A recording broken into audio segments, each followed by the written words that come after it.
Salut à toutes et à tous, j'espère que vous allez bien. Aujourd'hui on se retrouve pour parler d'un film qui sortira en salle le 2 juillet prochain, Rapace. C'est le deuxième long métrage réalisé par Peter de Hunzis, qu'il a également coécrit. Au casting du film, Samy Bouajila, Mallory Vanek, Jean-Pierre Daroussin, Valérie Donzelli, Stéphane Crépon et Andrea Bescon. Il est coproduit par 24-25 films et il sera distribué par Zinc. Dans cette histoire, co-scénarisée par Christophe Cantoni, Christophe Cousin et Fabiani Deschamps, Samuel est un journaliste qui couvre des faits divers pour l'hebdomadaire Détective, avec sa fille Ava, qui est également stagiaire au sein de la rédaction du magazine. Ils vont être amenés à enquêter sur le meurtre d'une jeune femme défigurée à l'acide. En creusant un petit peu, ils vont se rendre compte que l'affaire partage plusieurs points communs avec un meurtre similaire survenu 2 ans plus tôt. À l'insu de sa rédactrice en chef, Samuel décide de mener une enquête indépendante pour faire éclater la vérité. Le sujet du film est toujours aussi pertinent et d'actualité. La France compte en effet plusieurs dizaines de féminicides chaque année. Ce qui est vraiment intéressant ici, c'est de voir l'évolution du personnage de Samuel. Il est présenté au début du film comme un journaliste aux méthodes moralement douteuses. Il n'hésite pas à mentir et à manipuler émotionnellement les personnes qui l'interrogent pour obtenir des informations et ensuite les retranscrire avec plus ou moins de précision dans le magazine pour lequel il travaille. Et avec ses collègues, il cherche d'abord et avant tout le sensationnalisme pour faire vendre. Le meurtre de cette jeune femme défigurée à l'acide va l'ébranler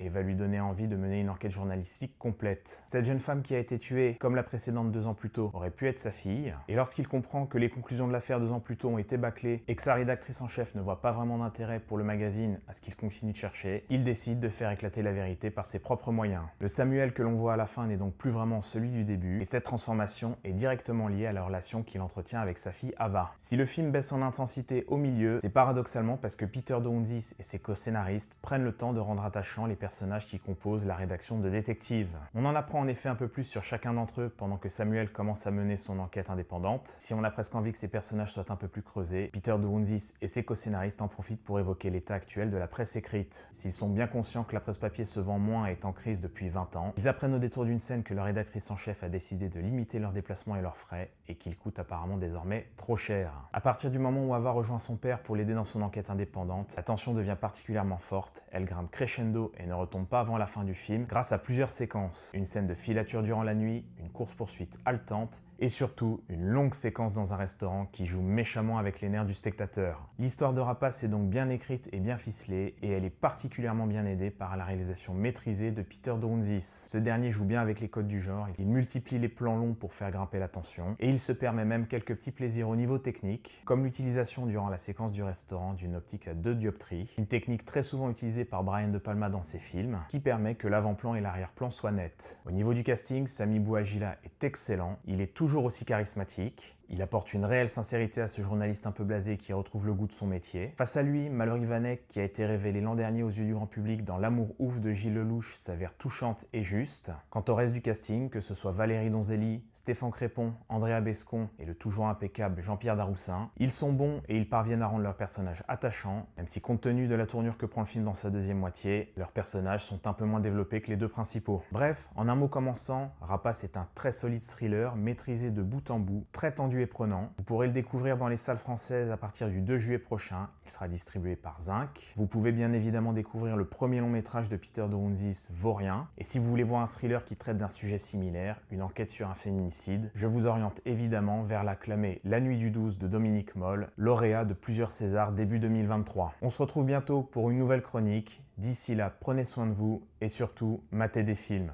Salut!